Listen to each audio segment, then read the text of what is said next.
Action. Hello, we're right back, everybody. Welcome back to the talk to talk about whatever we want, anything we want, and whatever kind of topics we want to talk about.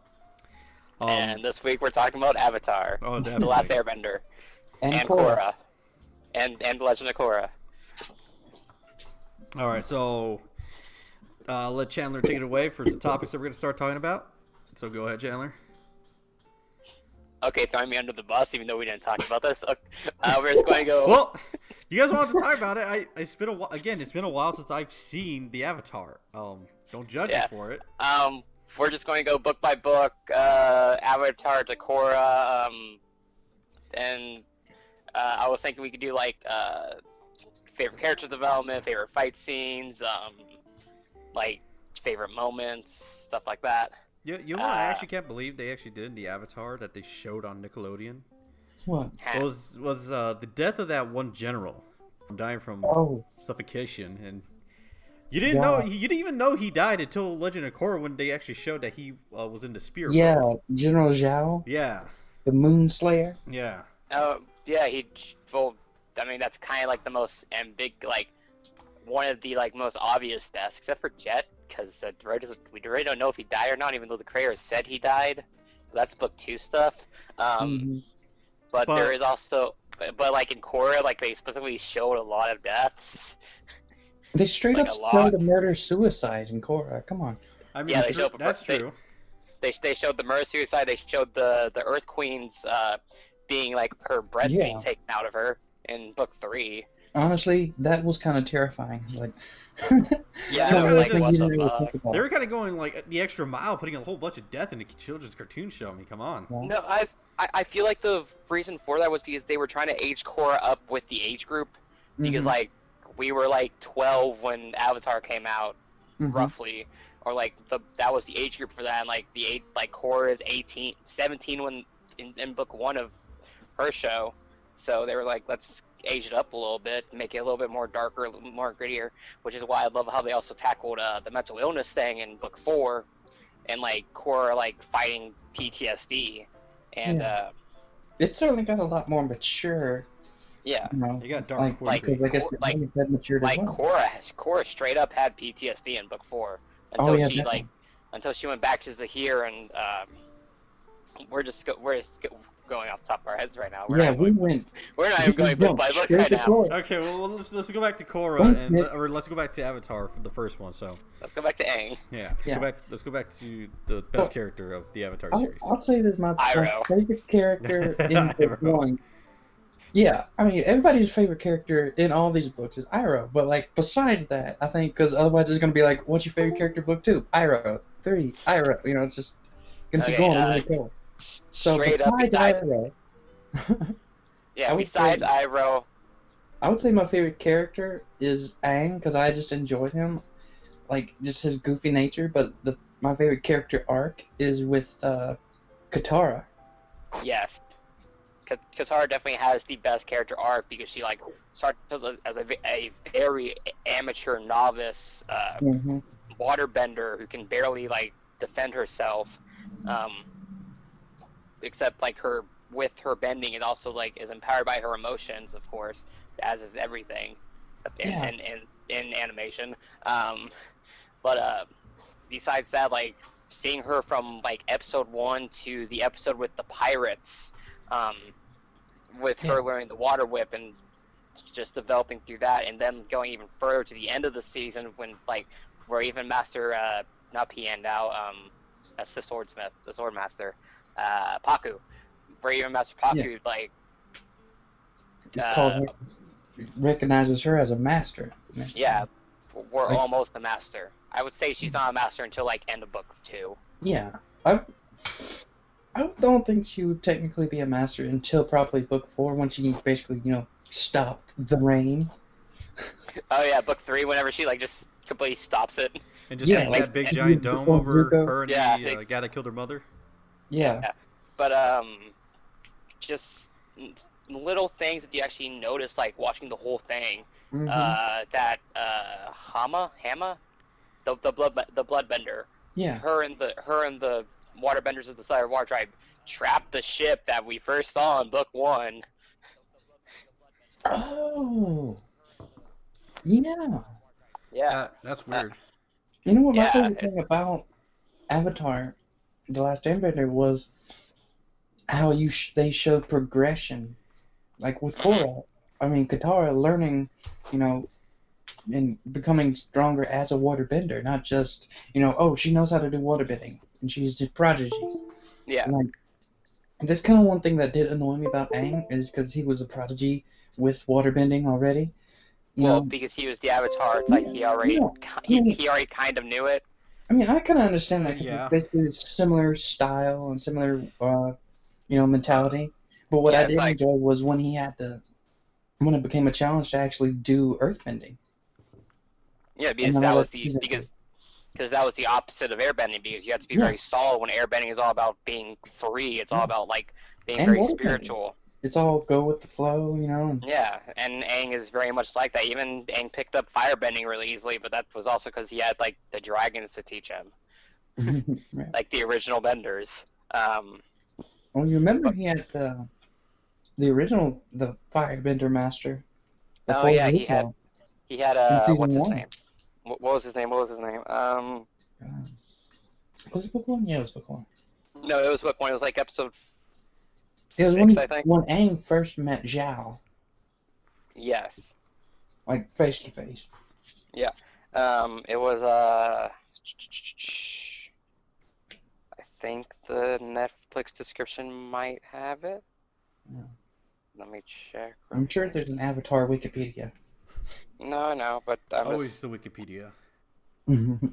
Episode Alpha, Southern Airtime. It was episode 14. Mm-hmm. No, that's the Spirit Temple. Or that's the, what episode was it?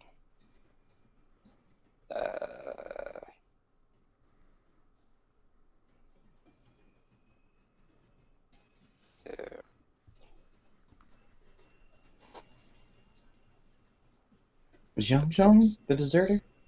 Yeah, Zhang. There we go. I could not find that episode on Netflix for some reason. I found it on Avatar Wiki. So anyway. Yeah, that's probably that she's very used for it. But yeah, Zhang. Peach just he learned the basics of firebending, but he really didn't use them at all. Yeah, you didn't learn that control. Yeah. Because again, I think that goes to how airbending and waterbending are different from the other two elements. Like firebending, you have to control yourself a lot. Yeah. Whereas air and water is more like you flow, and you don't really focus too much on the control. You even get a little bit of that when Iroh is teaching Zuko. It's like firebending comes from the breath, not the muscles. Yeah. It's like, because that was also very much like telling him, it's like, control your emotions. Exactly. Yeah. But favorite fight scene. Oh my god. Okay. I gotta say that my favorite fight scene was actually the ending scene between him and Fire Lord Ozai. Honestly. No, favorite fight scene in book 1. Oh, in book 1? Oh. Yeah, that's an epic battle. We'll give you that. But on book 1, want Katara versus Zuko in the North Pole. Well, that's a close second for me. That's my favorite moment when, he's like, "You here for a rematch?" Like, it's not a rematch. He just freezes his ass out. Yeah. But like, my favorite fighting scene was when Aang and Zuko fought. I think it was with Jin, that woman that was a bounty hunter with that.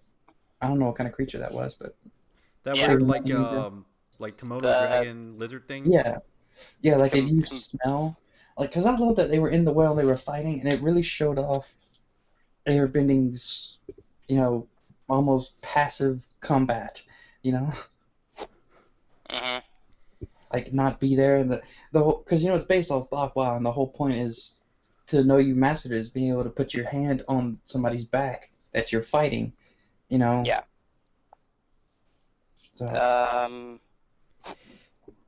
Excuse me. Her name was June, and the animal that she used was...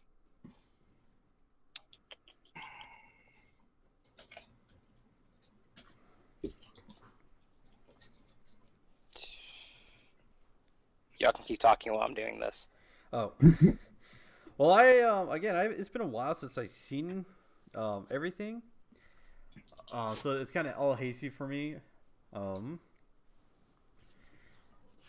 If I remember correctly, It was called a sure shoe. Okay. Sure shoe. Yeah. Now just say it the right way with the right pronunciation. Sure shoe? Yeah, Sure shoe. Sure shoe. Yeah, Sure shoe. Yeah. Now say it with the overdramatic Chinese accent. Sure shoe. Sure shoe. Okay. But Sure shoe. you were saying. Sherry, come here. You were saying though. Oh, it's been a while since I actually seen the entire series. Again, it's been a while. Shame. Shame. Don't judge me. Don't judge me. I have priorities here. Okay, like watching The Close priority Enough. was Avatar. I watched the new Netflix series BNA. That was pretty. That was a pretty good show. I can't remember. Did they face Jet's group in the first one? Yes. Mm-hmm. Yeah. Yeah, I think I pretty much liked that one where they were just going up against his gang because it was more like sacrificing the innocence of hundreds just because of the grudge of the Fire Nation versus the like you just can't get rid of all these people. Yeah, it's over just like vengeance. yeah, it's like very much holding a grudge. Yeah.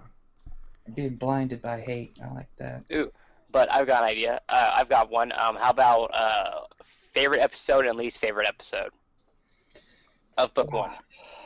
I have to look at the episode list.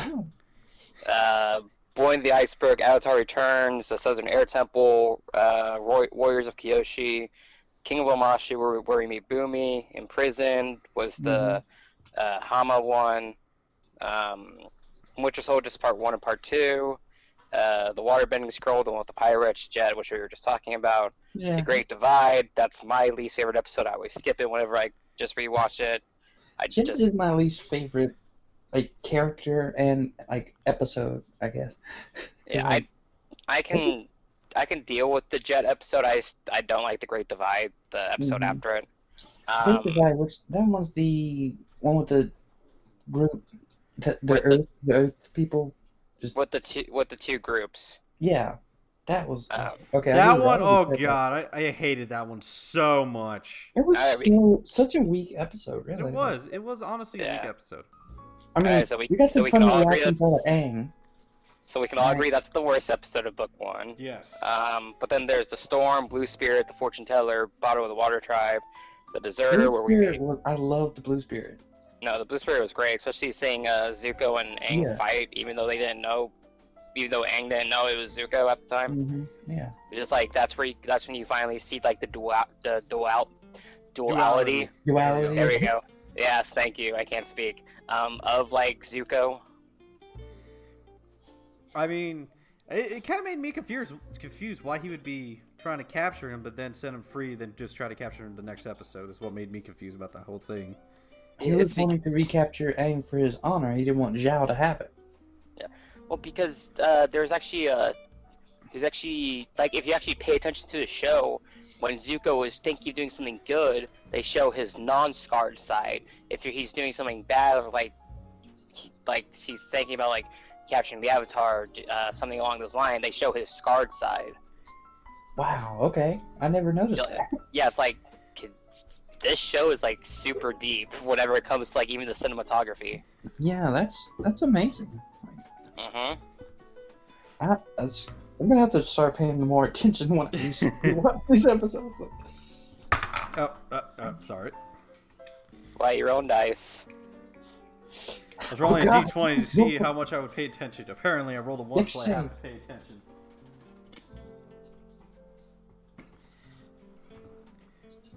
So are we done with the Avatar section, or? No, we're just done with book one. Oh, we're just done with book one? Okay. Yeah, we're done with book one. So right. Book two,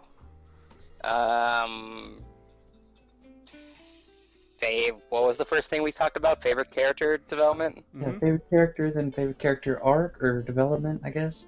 Yeah. Obviously, favorite character of book 2 for me is Toph. Toph. Come on. Can't lie, it's Toph.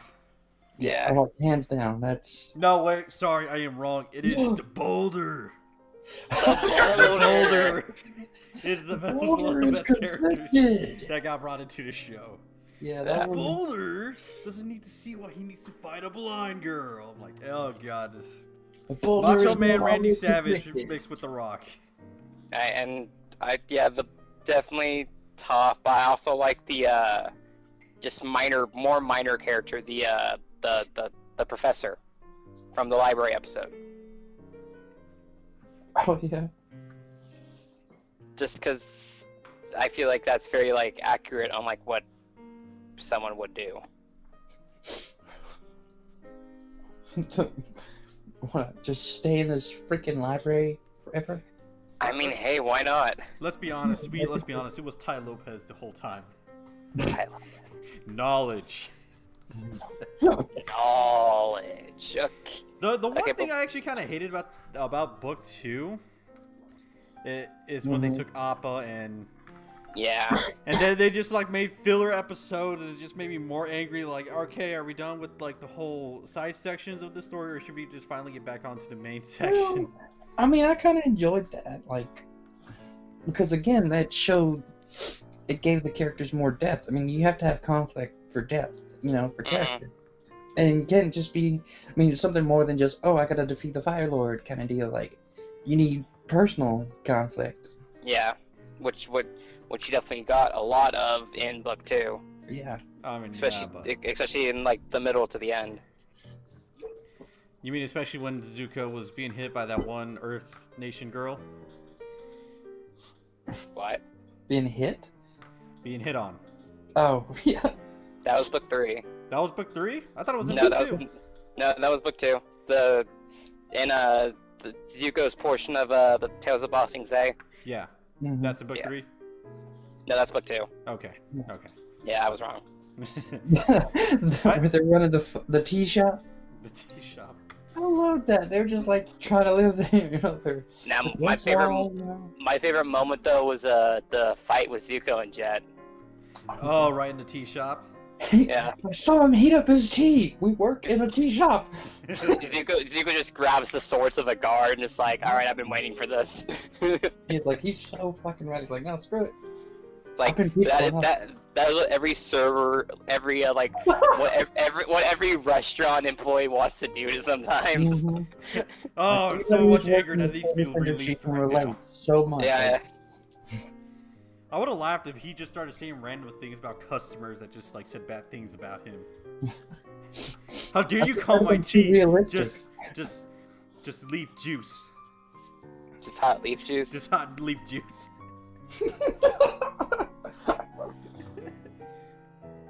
This is what happens when you don't leave a tip.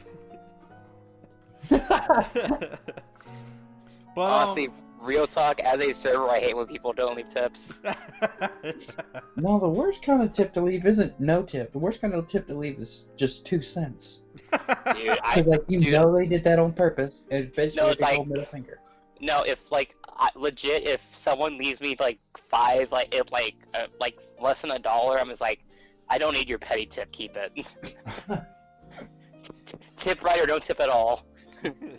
Well, see, that's the thing. It's like, I tip good service, but what gets to me is this one time. I've had a couple of times where people think, oh, I can keep the change. Like, no, it was a $20 check and I gave you a $50. You ain't keeping the change.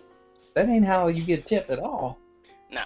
I usually ask for change, or if they want change. Like that's how you're supposed to do it. Like, let's go back to Avatar. Yeah, back to Avatar. But yeah, I think having like that romance that Zuko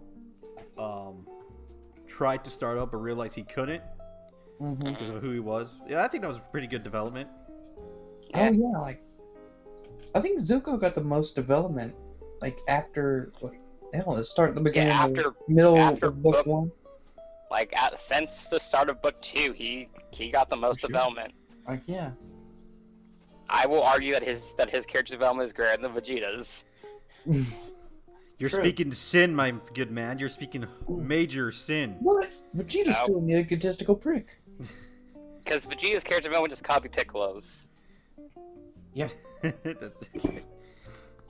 Oh, by the way, her name is Jin. I just found that out. I had to look it up real quick. The chick who was dating Zuko. Yep. Jin and Jin. Not Lee May, just Jin. Yeah, but since we're on that episode topic, Tales of Boxing Say, the Iroh part. Oh my god, that. Oh, after I understood what that episode was meant to be for and who was it meant to be for.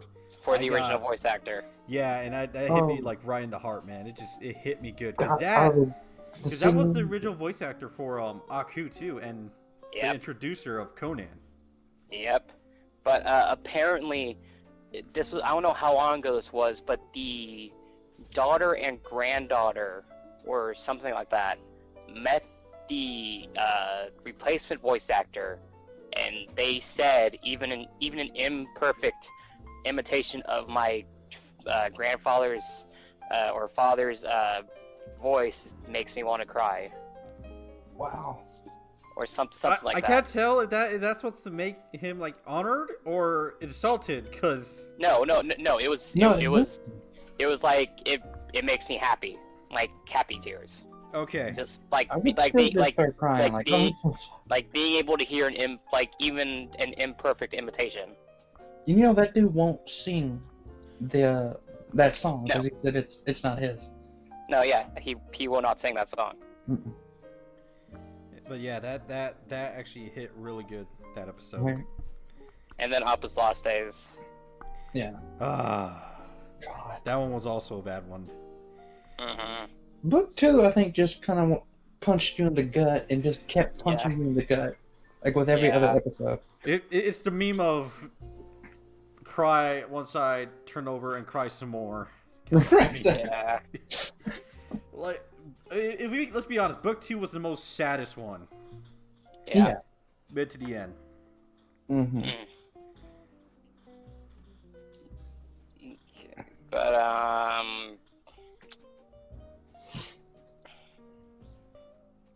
that's all I have to say for Book 2. Yeah, I guess we already hit on all the major points we talked about. Favorite fight? Did we get the favorite fight or favorite fight? Favorite moment? Well, yeah, didn't we do that one with Zuko and Jet? Oh, yeah. Yeah. Okay. Yeah, that's the only one I agree about that one. And then I also. Well, no, my favorite fight is the Blind Bandit episode. The Blind Bandit. Yeah. Yeah. With Toph fighting everybody. Toph fighting like the 10 other Earthbenders. Yeah.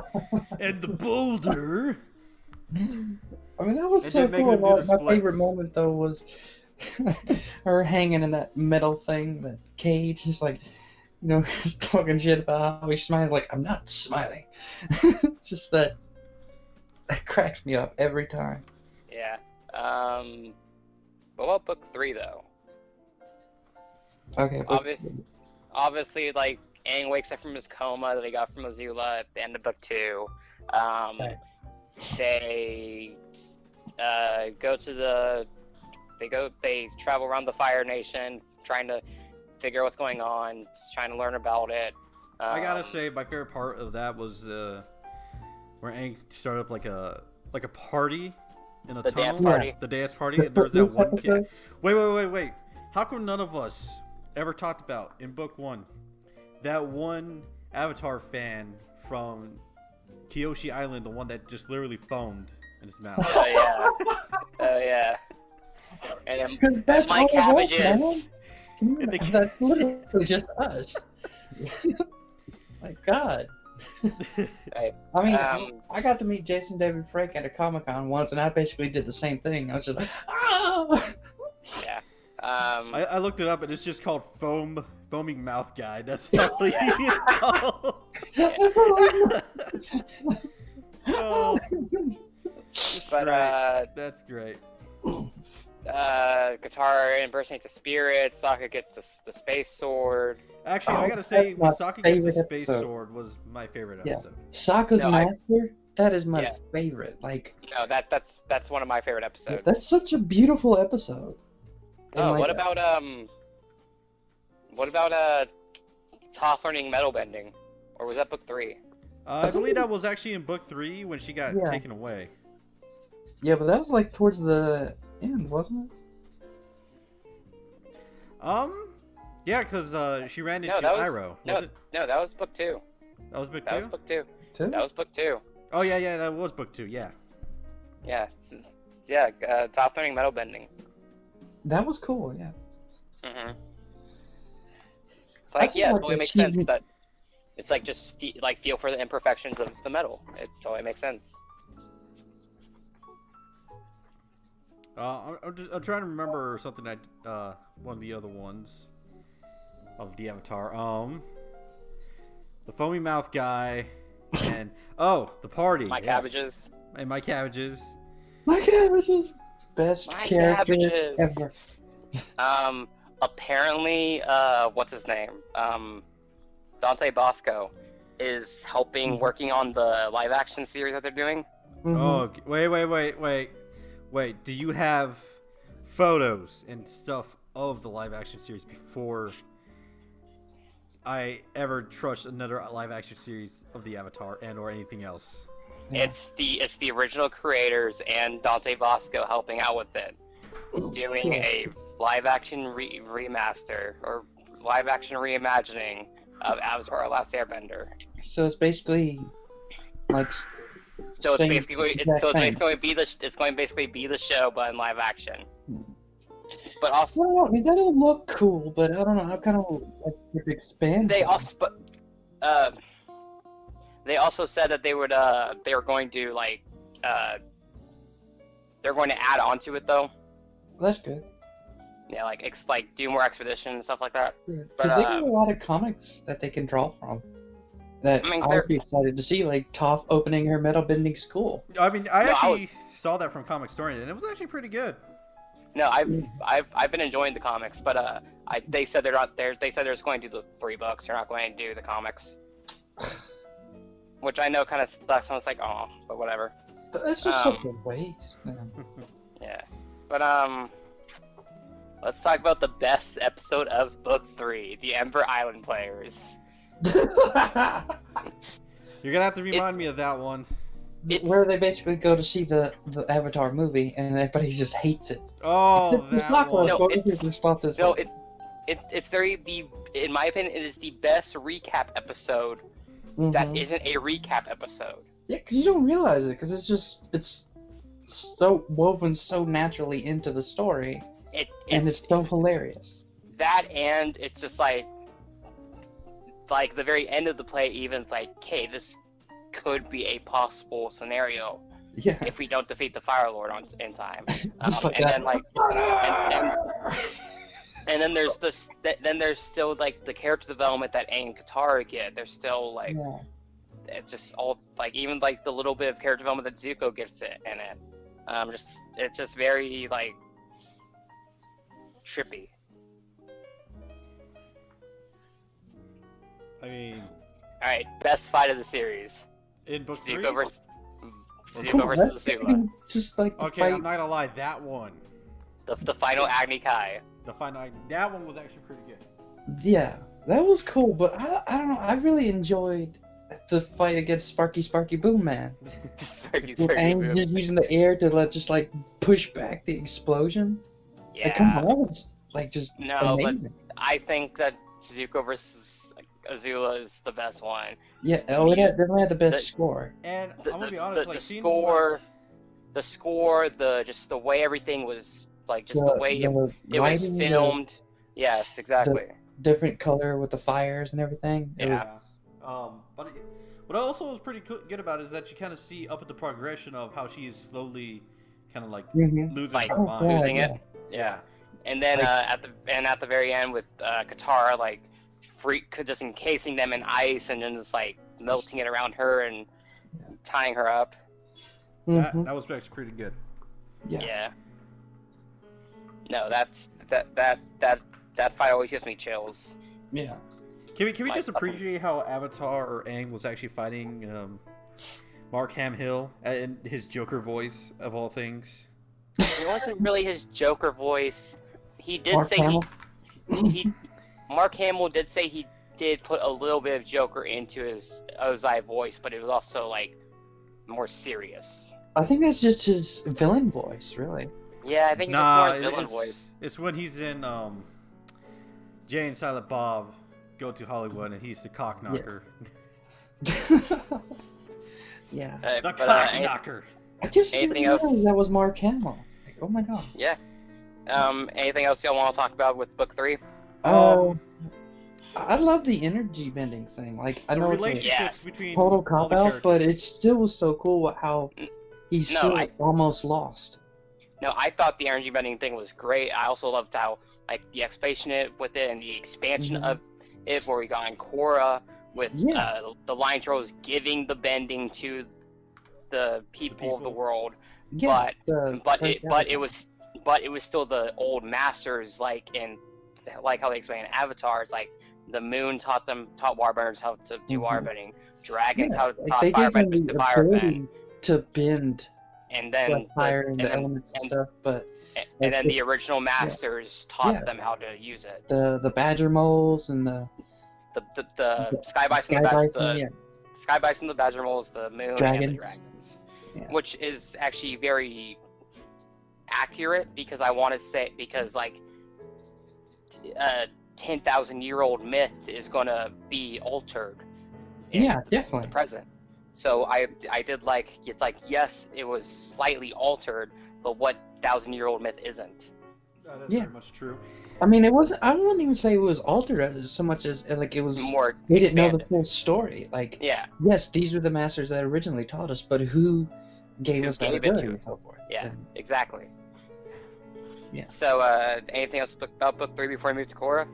Like I said, the relationships between Aang, Katara, and Zuko. Another good episode is what we were talking about earlier. Katara the guy who killed her mom. Katara's field trip with Zuko. Yeah. Yeah, everybody but Toph had that whole. Let's be honest. Toph kind of broke the third wall, saying like, "It's my turn to get an episode with him." Yeah. I want to go on a life-changing adventure with Zuko. Yeah, but she got it with Iroh, so that was even better. Yeah. No, she did get it with Iroh. I agree. That's rough, buddy. Yeah, my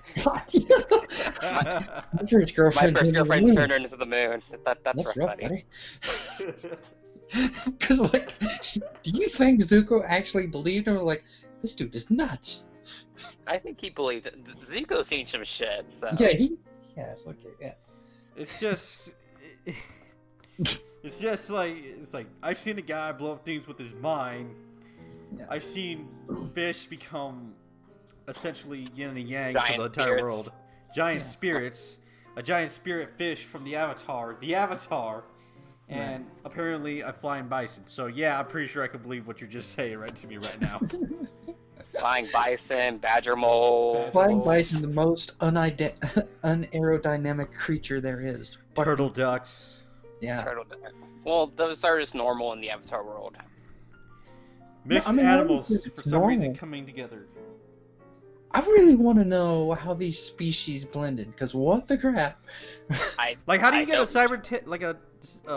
saber-toothed moose? How does this happen? I don't know.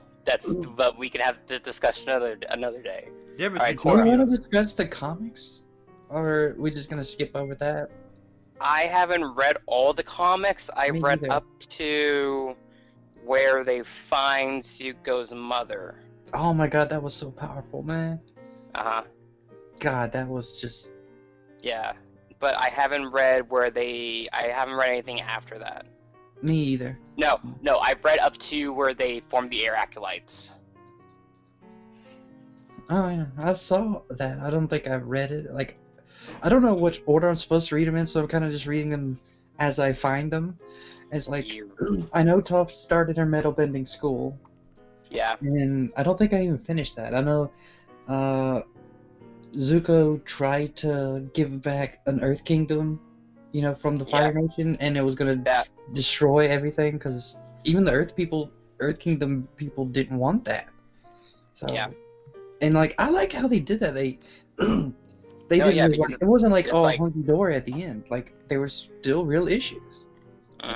Yeah, but that's also why I like because that was more of a build up to like Republic City, which apparently is one of the oldest Fire Nation colonies that just became a huge city in Korra.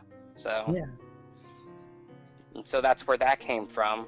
Yeah, I like how this stuff evolves naturally into the show.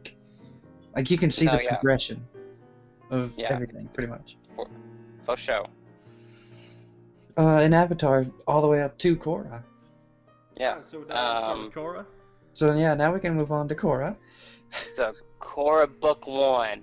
I know a lot of people get frustrated about her like knowing all three of the four elements in the very beginning, but it's like she just knew the basics. It wasn't like she wasn't a master. She didn't master firebending until she was 17. Look, Aang didn't even master anything until like he was an adult. Like he just knew most of the really intermediate stuff of everything other than airbending.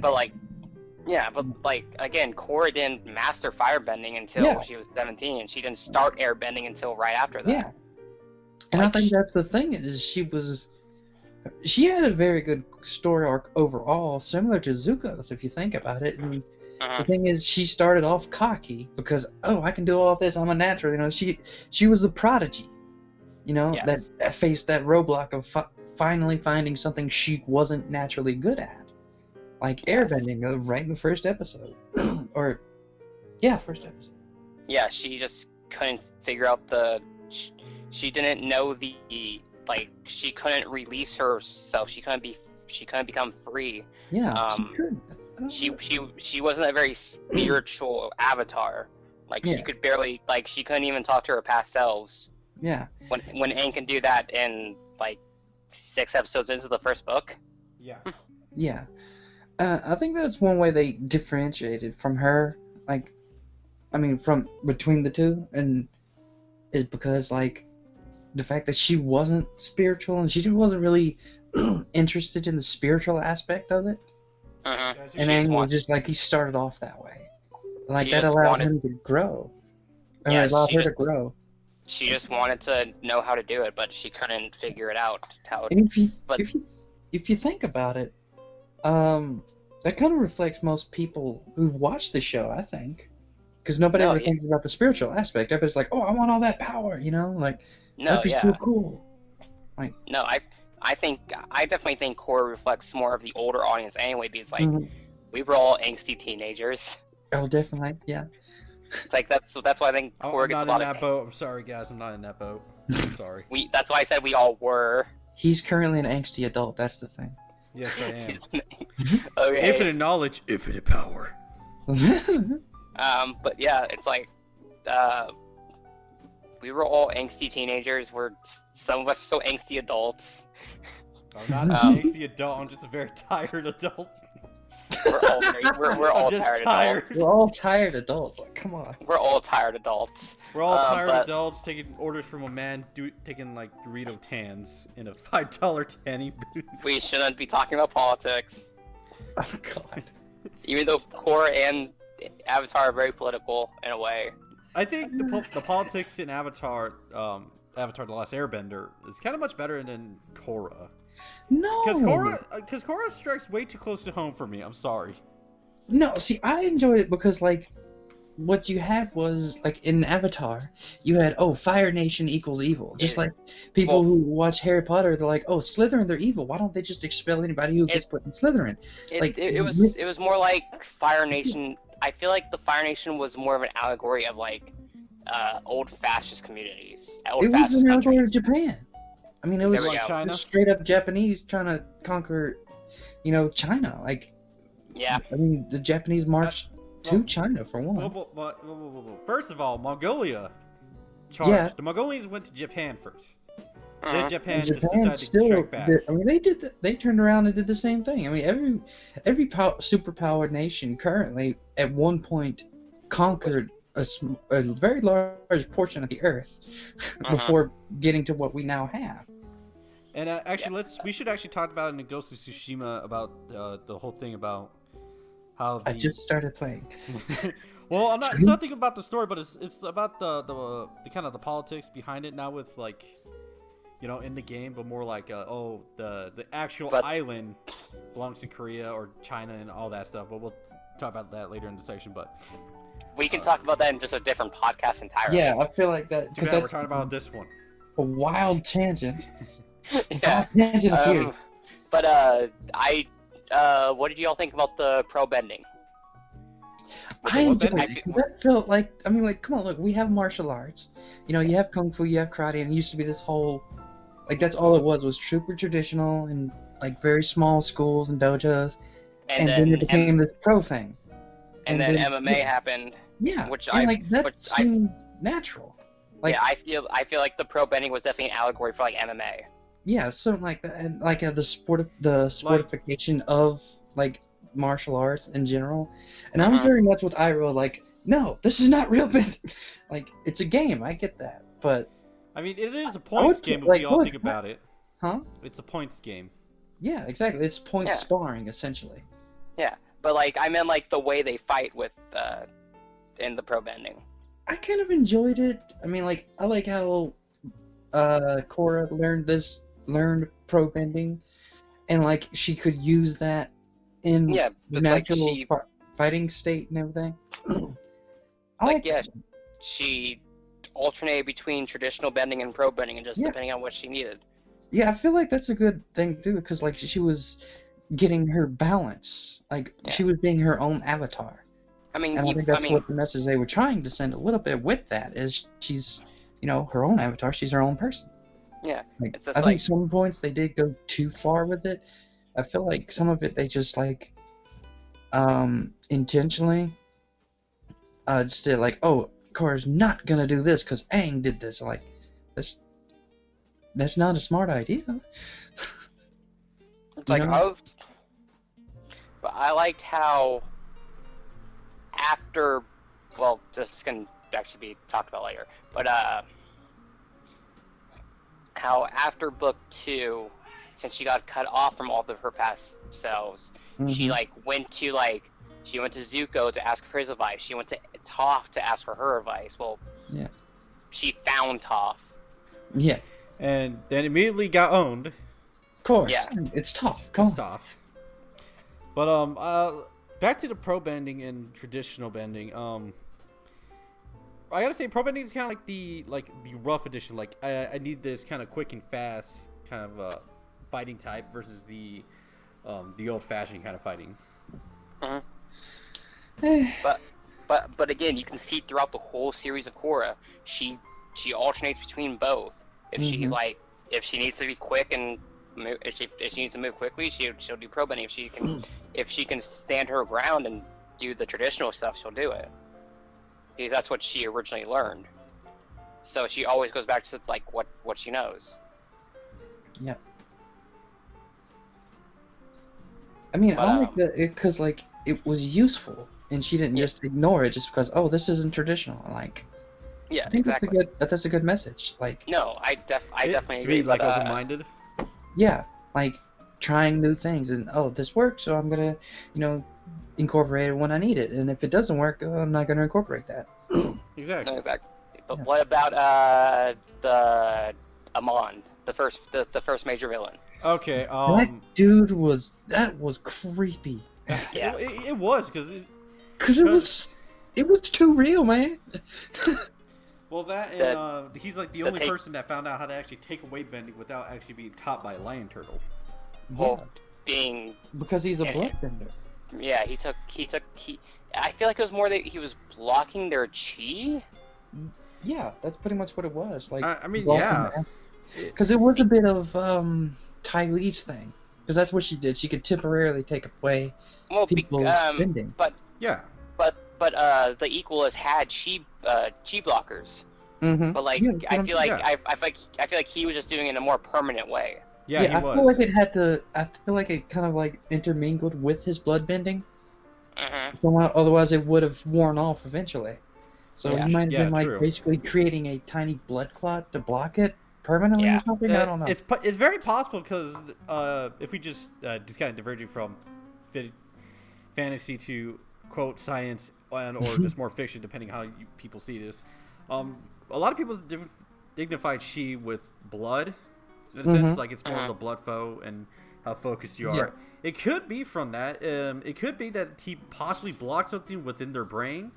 And possibly block something maybe within their like lower organs, such as like maybe the heart. You know, like you said, just a very small, tiny blood. Because he does touch their third eye.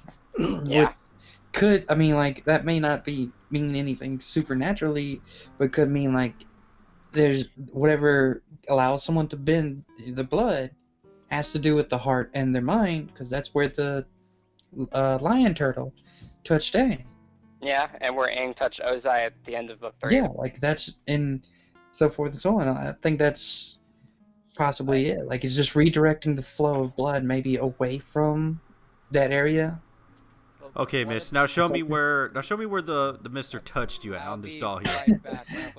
Where did the lion turtle touch you? Where the lion? Oh, he touched you right there and here and everywhere else. And now flames shoot out of my hands. I don't know what to do. Lion turtle, what do you have to say? Oh, I'm on island. Goodbye. On island. Goodbye. Just automatically leaves. Just float away. Good luck arresting me on this freaking country.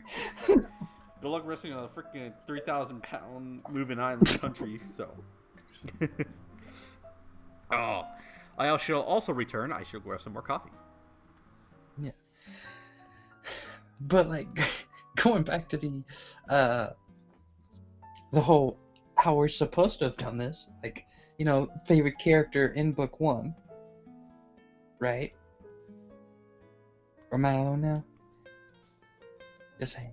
Perfect. This is my podcast now.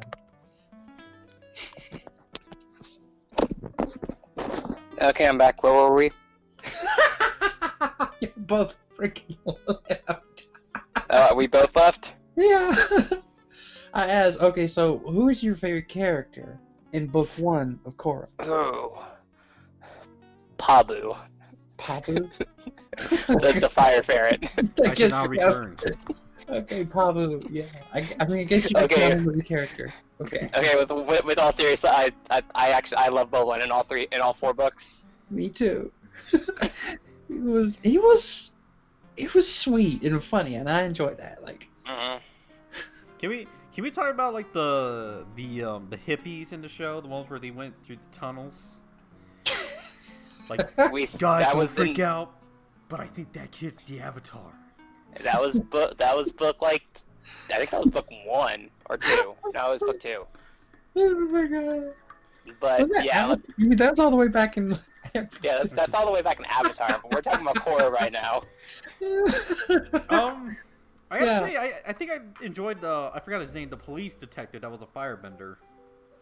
Mako. Mako. But he didn't become a detective until book 2. Yeah. Well, I think when he was introduced, he was kind of like, okay, I can understand this guy. Yeah, he very connecting with that character. Yeah, I enjoyed him. Like, he was cool. No. Like, they screwed him so much. You mean with Korra and the relationships and everything? Yeah. Being with Korra and then being with Asami, and then him being like cocked in the last book series. Yeah, and then, but hey, guess what? We're lesbians now. Okay. I feel like that was always hinted at, but apparently they wanted to make Asami, Korra being bi. Well, no, that's a bit better. Not until like book 2. They didn't want that to happen until like middle of book 2. Like, they didn't put any hints in season 1. Let's be honest. No, because season 1 was very rushed, and they didn't even know they were going to continue on. I mean, the ending, the final season was even rushed, because that was... I like to agree. The relationship didn't get time to go. Felt rushed, you know? Like, most of everything felt rushed. One thing I didn't really like about Korra was she literally dated everybody in the gang. Except She dated Mako. She dated Bolin one time. No, she didn't. She went out with him. She did. As a friend. Oof. It wasn't a because date. she got super jealous and kissed Mako. And then she ended up with Asami. Like, dude. Like, look, I get it. I know guys and girls both, they're hot, but come on. You don't do people like that. I'm sorry, but this is the hot main character gang here. Okay. Can I join? No. Okay. We talked about this. I don't know if we're already recording or not, but the murder-suicide. Oh, yes. Oh, we talked about that in the beginning. It is still going. Like, even the writers were surprised they got away with that. I know, right? How the hell did we get away with this? Let's do some more. I feel like the creators were like, we can get away with a lot of things right now, can't we? Yeah, that's probably why they started basically this whole murder rampage with everyone. Yeah, you know? Essentially, yeah. Except I don't think anyone died in book 2. Yeah, they did. Who did? No, yeah, what's his face? The villain. Unalak. Yeah, Unalak. Korra's uncle. But Yeah, I'm pretty sure he died. He died, but it was more of like the same way how Zhao died. It was off camera. Dying from suffocation? No, because Korra did the cleansing spirit thing, and whenever he was in the Dark Avatar form. Mm-hmm. I kind of wish they kept with the whole Dark Avatar thing, because that would have been a really cool thing to come back. That would have been like a better thing from like you had the light side, then you had the dark sided Avatar. Yeah, I mean you could have that like in your like whatever would have come next after Korra. That could have been the new villain, but no, they had to like, oh, she killed it. Like, okay. I don't know. I'm just like, I would have liked the concept, but I did like where they did what they did with it. Yeah, I didn't like the whole giant energy people fighting each other. That was stupid. I mean, I actually enjoyed that because it has, in my opinion, it made sense, especially with like the what was it called? Harmonic convergence. Uh-huh. It's like it makes total sense. It's when like the spiritual energy is strongest. But still, I mean, Aang did it. When did Aang do giant? Yeah, he kind of did. It was a big giant fish thing in book 2. Oh, the Avatar Airbender. But he was a giant version of himself, though. Yeah, but like was different. He merged with the moon spirit, not the moon spirit, the water and the koi. Yeah, the water spirit. That's what it was. It was us. Yes, but he was still a giant spirit thing. No, his body was inside of it. He was just bending the water around him to make it look bigger, just like that's the swamp benders. Yeah. I don't know. I don't know. But I was gonna say something. Oh yes, the light and the dark Avatar. It just, it just would have been straight off of, Korra, join me. I am your father. That would have been I am your uncle. That would have been just such a cool possible future villain. I mean, plus that balance. I mean, Vatu's still out there. Vatu? No. Yeah, because did he die though? Like originally or something? No, if you need both Rava and Vatu, the light and the dark spirit, to have balance. No, Vatu, yeah. Oh, the spirit, yeah, the spirit's there. The spirit. I don't think you can kill the spirit.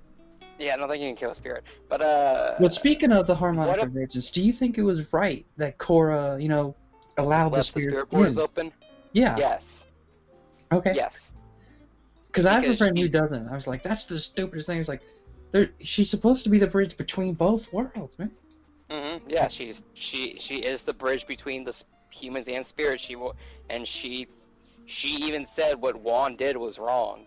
Yeah, like ultimately closing the spirit portal. Yeah, but Juan, the original Avatar, he closed the portals. That's why spirits and humans couldn't go back and forth. But wasn't there a reason like why he had to close it? Yeah, at the time, mostly because of Vatu. Yeah. But I mean, like, there was a lot of strife between spirits and humans, But part of the issue was that she said is that spirits and humans need to learn how to get along. And you can't do that when you're separated. Well, well, at least if they're going to continue on with, something like that, they should at least be like, okay, she let the portal open, let the spirits back, that's good.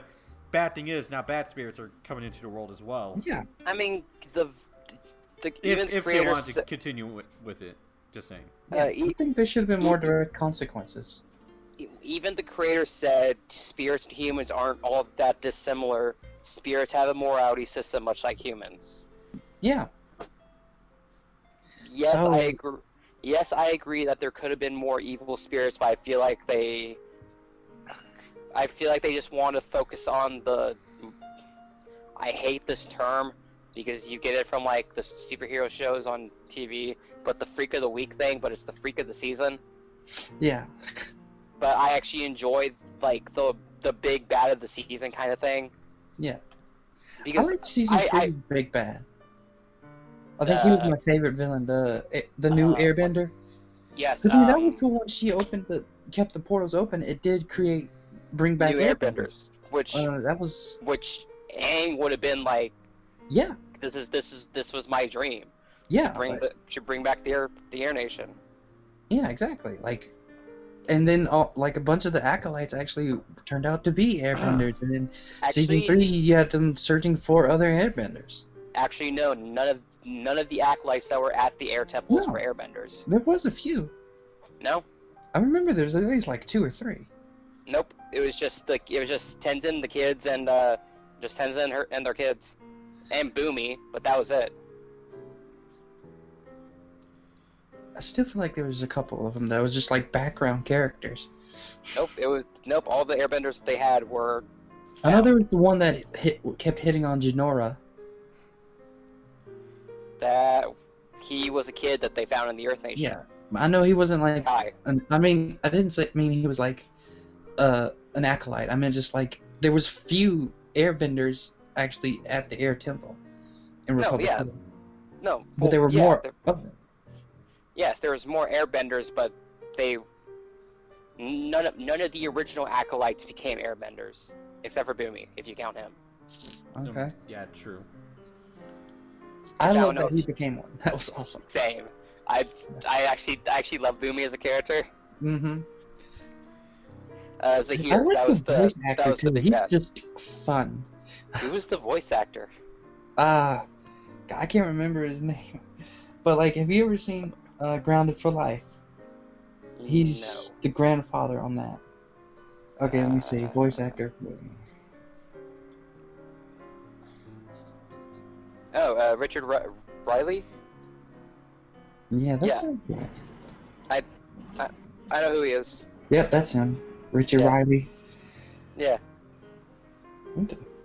No, yeah, I thought he was a great. I thought he was great. Yeah. But I liked his stories. They were fun. Like you're like, BS, but like the way out there stories. Yeah, like I have so many stories like that. Like nobody would believe, and then it's like, oh yeah, it turns out they're true.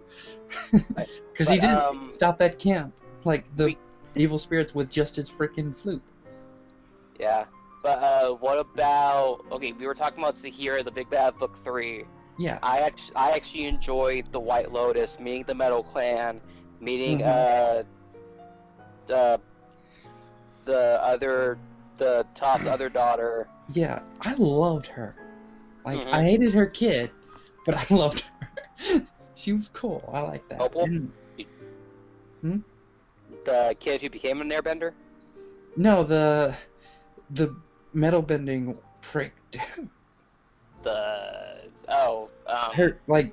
Her husband. Lynn. Yeah. Sue? Sue? Yeah, it was Lynn and Sue. I hated her kids, that's all. But like, she was fun, and I mean, is there any doubt that that's Sokka's kid? There are theories. Yeah, there are theories. There is theories that Sokka had kids, and there was theories that Sokka didn't have kids. But There's it's very also likely... theories that Sue is Sokka and Toph's. Yeah. I mean, illegitimate child. Wait. How old is Toph and Sokka? Toph was 16, 17 and in the you original remember show, she Toph was born 12. as the Sokka? younger daughter. So They're only Toph- 4 years apart, dude. And Toph was 12. Yeah. So 4 or 5 years apart. But this would have happened Many years later, after. After Lynn was born. Yeah. At least a year. Because Lynn's the older one. Yeah. And I think they're like 3 or 4 years apart. Mm-hmm. Plus, I mean, like, I totally expected Toph and Sokka to end up together in Avatar: The Last Airbender, to be honest. I mean, yeah, I would have saw that too, but she was crushing on him hard. oh, Yeah. I mean that's very much true. Yeah. But we also got to say that did Lee May and Zuko stay together in the comic series, Mm-hmm. or did Zuko and They stayed together. what's Yeah, that? they stayed together. Yeah, that was Yeah, the Fire Lord. She the Fire Lord? Their daughter yeah. No, became the Fire Lord of the Fire Nation. Yeah. Or something. Yeah. And she has glasses, Yeah. To show that time had progressed. which I love. And I love her son is named Iroh. Yes. Or And his, of course it's voiced by his- frickin' Zuko. his grandson. Yeah. Yeah, his grandson is voiced by Dante Bosco. Yeah. I love that. Can we just admit Dante Bosco was pretty good voice actor, He is. Yes. and Yes, he is. he had a funny role in Bone. Yeah. Blood and Bone. Oh my god, yeah, that was him. I love him. But back to book 3, The Red Lotus. Okay. Yeah. Okay, I can't again going back to the evil Avatar. I would have liked to seen that happen if there was a version of the evil Avatar that was running it. Mhm. Yeah. Like But- with. but- This would have made a Korra. better story. Just saying, just would have made a better It story. really would have, and I enjoyed book 3 for what it was. I really enjoyed book 4, but again with the PTSD thing and fighting it. I have but- post-traumatic stress disorder, but I don't know why. I don't know. All these people keep trying to kill me. I've died a couple of times, but But I'm fine. Well, So, she's almost died. yeah. but She so was, has Aang, but Aang didn't have PTSD. yeah. He's made out of Yeah, stern but- stuff. He's older. Wasn't Yeah, she Aang was- paralyzed in book 3? Or is Yeah, that well, four? yeah, she had Yeah. she couldn't, or it was right after the fight in book 3. She was supposed to go back to the Southern Water, the Southern Water tribe to Katara to help heal her. She had mercury poisoning. That's what it was. Oh, Something like How that. the hell does that Yeah. happen? Poison, Metal bending. metal bending.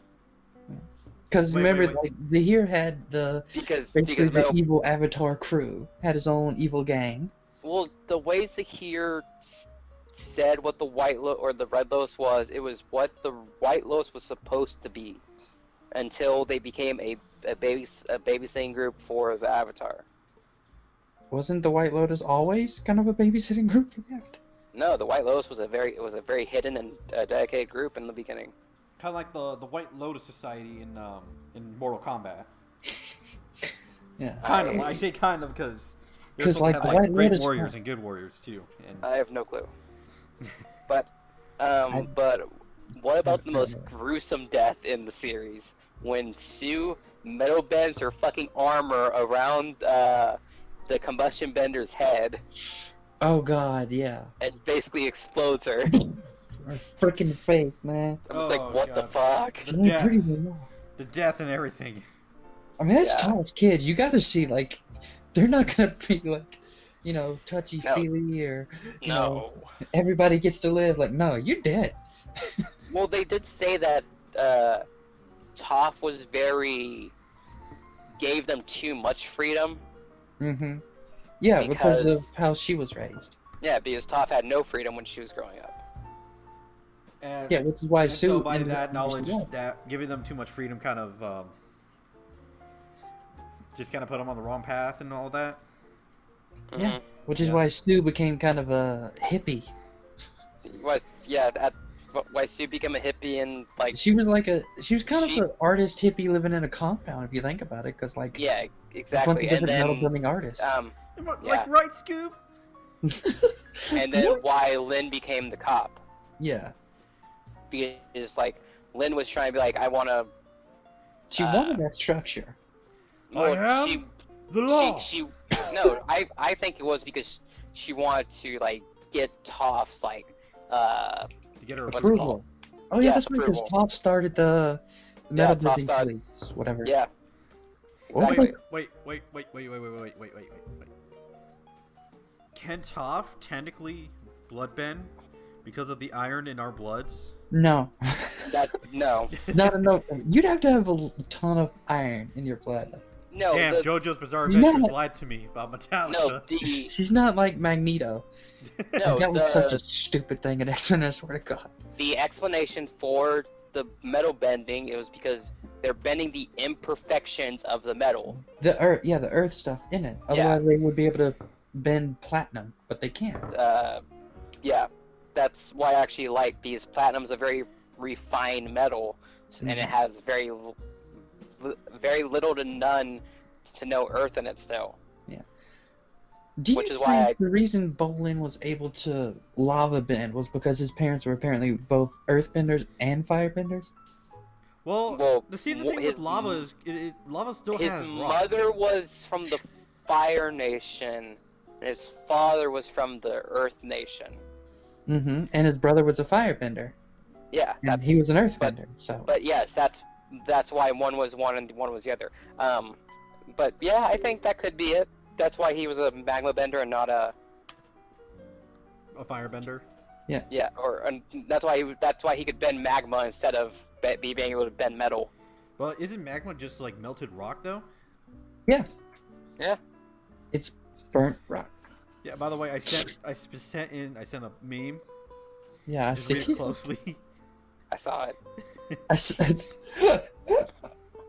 But are you able to create so many metal objects just from the iron in my blood? Well, you got me. By all accounts, it doesn't make any sense. 5 grams of iron.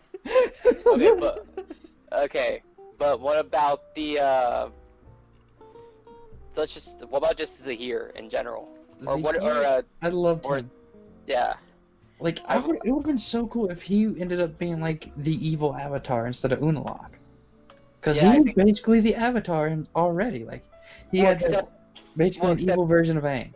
Except in later episodes exposition, he says that wasn't the original plan for the Red Lotus. That was all Unalaq's doing. To do the evil Avatar thing? Yes. Yeah, I mean, no, I'll give you that, but like... Because Unalaq was a part of the Red Lotus, but he got off on... I don't know. He wanted the power, I get that, but like... Yeah, he wanted the power. But if you think about it, Zahir is basically just Aang if he was evil. He was an airbender. He had basically the same notions as Aang did, only without the morality. Yeah, I can see that. I think that was kind of the point. I think that was kind of my favorite thing about Korra was because, like I said earlier, The Last Airbender was all about the Fire Nation is evil. And then Korra was like, okay, there's good and bad in everybody. So you had an evil airbender. Here's an evil airbender, we've had an evil waterbender, we have an evil earthbender in Book 4. We technically have an evil energy waterbender in Book 1 as well. Mm-hmm. Because he's a bloodbender. Mm-hmm. So 2 evil waterbenders, an evil airbender, and an evil earthbender. And now we just need an evil firebender. We had that in Avatar. That was literally all of Avatar. Yeah, that was literally all of Avatar. Alright, so now, like, if we're done talking about all that, let's talk about, like... Book 4. Book 4? Book 4 of Korra. Book 4 of Korra with Kuvira as the big bad. Yeah. The Earthbender. And the PTSD. And all that, and apparently, for some reason... And last minute... apparently being lesos and they were bisexual, not leso. Bisexual, sorry. They were bisexual. And how many of the characters and why she basically went out with all the people in her group. Yeah. Come on, man. That's what I'm saying. Why would you do that? They're famous. That's how you destroy your friendships right there. She dated every single one of them, some of them longer than others. You know, like... Okay, but the actual story of Book 4. The beginning okay, with the actual story. The beginning with Korra fighting her PTSD, trying to fight her other self in the Avatar state. Yeah. And then trying to just fight that and her physical rehabilitation. I like how she kind of, when she was able to, she did that whole, she ran away kind of deal. Yeah. Right, and she basically was just like underground pro bending fighting. Yeah, she cut her hair. It's like she cut her hair short. I actually like short hair Korra. Me too, actually. It kind of worked on her. Yeah, I like that the earth bending, the Earth Kingdom outfit, I guess. Yes. What? I mean, I'm sure she got money somehow. She was like Kung Fu. She went from city to city, beating people up in exchange for food and money. She was beating people up very poorly because she lost against that one Earthbender. Yeah. I mean, come on, she was poisoned. Mercury kills, you know. Yeah, it's like she was poisoned with mercury, but she still had some of it in her. That's why she couldn't go into the Avatar state, which I actually really liked. Yeah.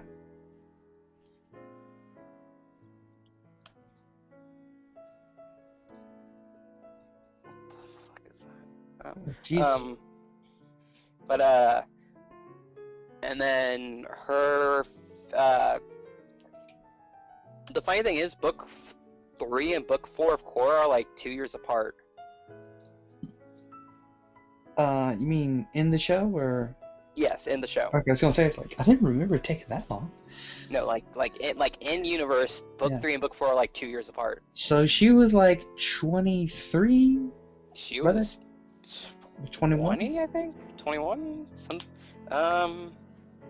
Ages of characters Legend of Korra.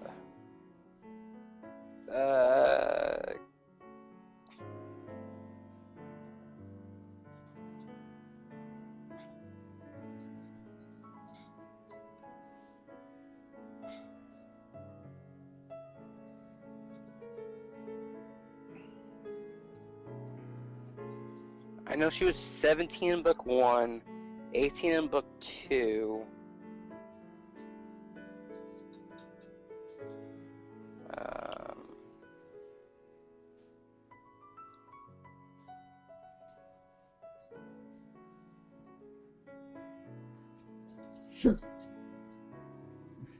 Yeah, 17 in book 1, 18 in book 2 and 3, and 21 in book...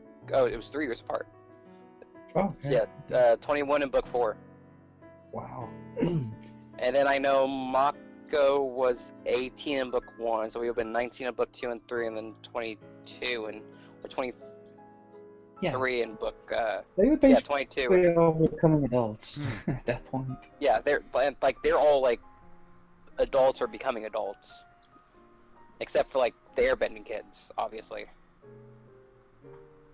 I think Jinora was younger than Aang when she got her tattoos. No, she was 12 when the series started, wasn't she? She was 11 in book 2 and 3. So she was 11 when she got her tattoos. Who? Jinora. Jinora. Yeah.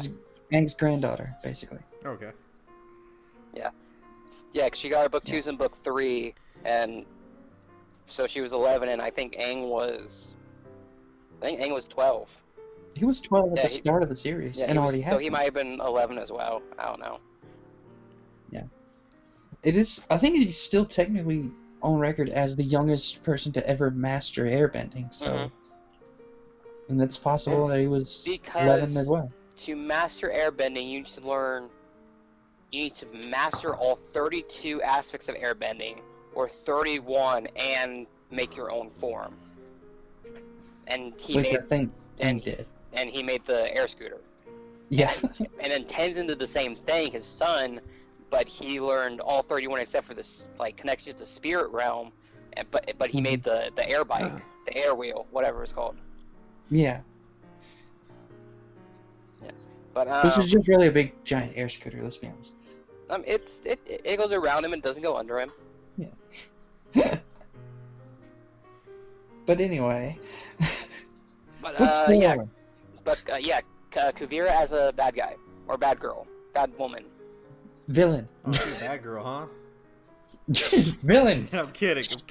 Yeah, Kuvira as the villain.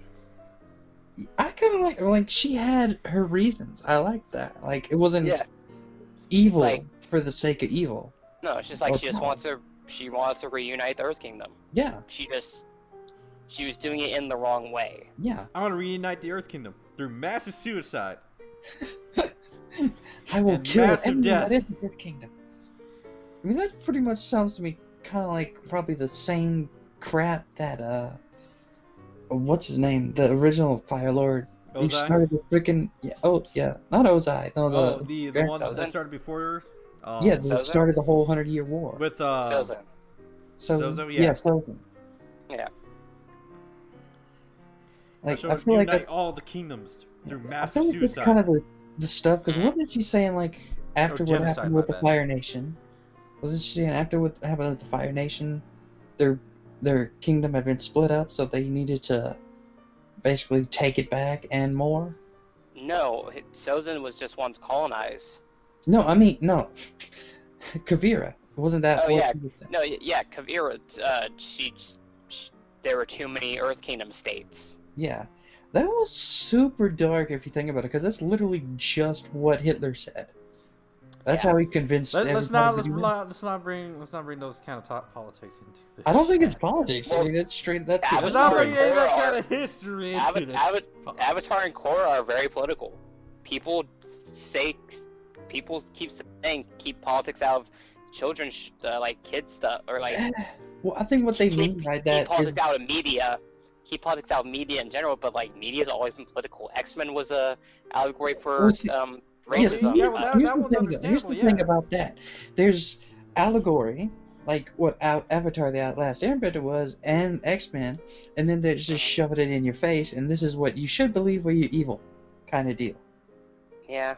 Like that's what they mean is because you can have X-Men, right? You can have them be allegories for anybody.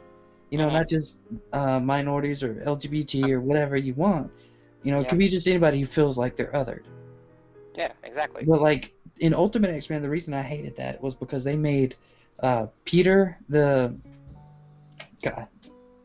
big armored dude, the steel skin guy. They made him a homophobe. Oh, Colossus.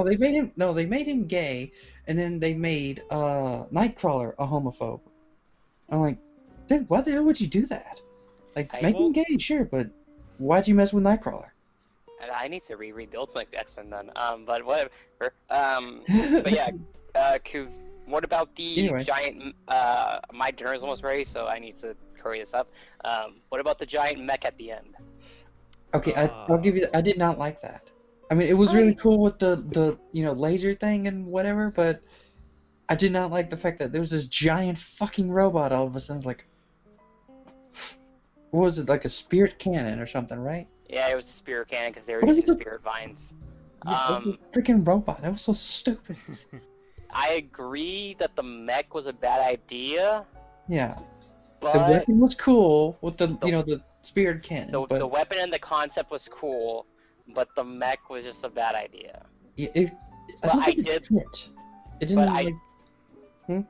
I did like how they kept doing like the multiple ideas to take it down.